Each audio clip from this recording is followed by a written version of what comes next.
Hey guys, in this video, I will show you how to set up call forwarding on your iPhone. Alright, let's begin.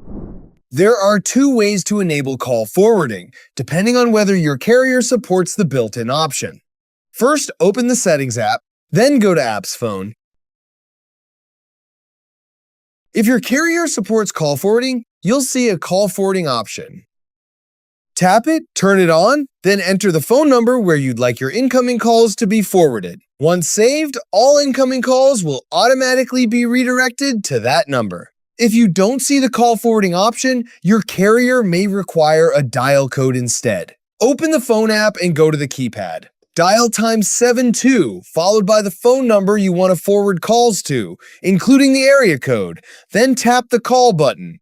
Your carrier may play a confirmation message or tone to let you know call forwarding has been activated. So that's basically how you can set up call forwarding on your iPhone. That's it for this video. Thanks!